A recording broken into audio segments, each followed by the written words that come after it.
Well, I think there's basically three distinctive characters in one. His normal self, Bob Mazur, who is really very calm and a committed family man to his two children and his wife, and lives a very ordinary middle-class existence. And then there are the characters that he needs to take on, personas that he needs to wear the robes of and be able to convince bad guys that he is that guy. And one character early on is a character named Bob Mangione. He always stayed with Bob. I wanted to be Bob Mazur, Bob Mangione, Bob Musella, because in the heat of a moment, if someone calls the name Bob, you might turn around, and that's for that very reason. You want to keep the same name, if at all possible, for the first name.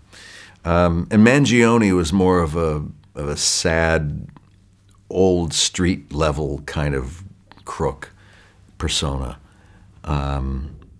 Musella, who it is the majority of the story, he is a more flamboyant businessman whose cover is that he works for the mob, works for the family. And they had some intel knowing that the Godfather movies had already come out, and everybody was enthralled with that, and, forget about it, and all that kind of New York mob kind of thing. And that went international, and the Colombians were affected by that. They thought that was cool. So by taking on a guy who was a little more flamboyant and worked for the mob, kind of worked for them. They kind of liked that.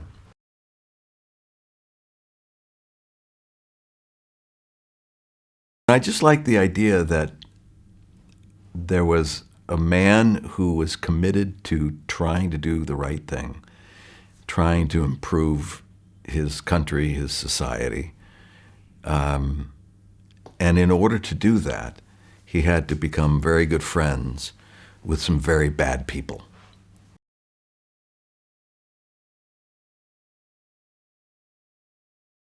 What I really responded to with this character is that he's a family guy. And how does he have this dangerous and yet exciting life in his work world, where he's taking on this character? He has a pocket full of money.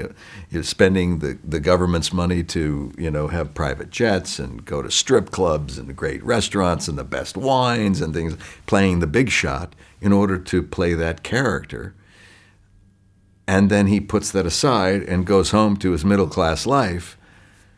And yet, while he loves his wife and he loves his children, and he absolutely wants to maintain that, there is something about the excitement of this world, in his work world, that he can't bring excitement home to him. He has to buffer it somewhat. And his wife says, how's it going? I was like, oh, it's fine. It's going well. He can't really be honest about it.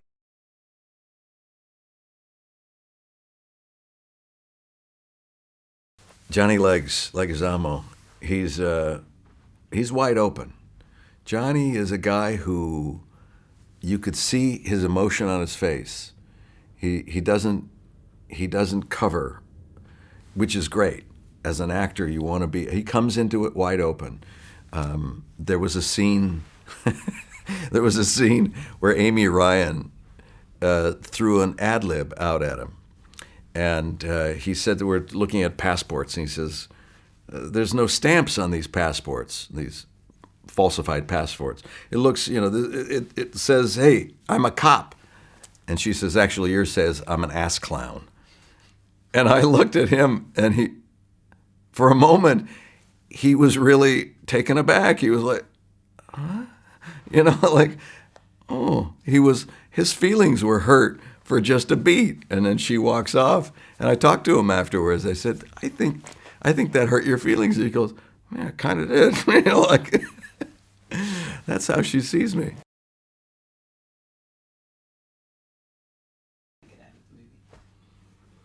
Well, The Infiltrator is a story that will take them on a journey. It took me on a journey just reading it, but The Infiltrator is many things. It's a bit of a thrill. It's a personal journey and a family drama in that sense, about a man's character and his drive to achieve something of great benefit. It's intrigue. It's dangerous. There are some crazy, unreliable characters that you would imagine in the drug trade. So you have it from all sides, which is nice. In a nice balanced experience. Hey, I've got a movie fact for you. Did you know that Darth Vader only has 12 minutes of screen time in the original Star Wars? For this and more movie facts, click on more videos. Or for more trailers, click on the playlist.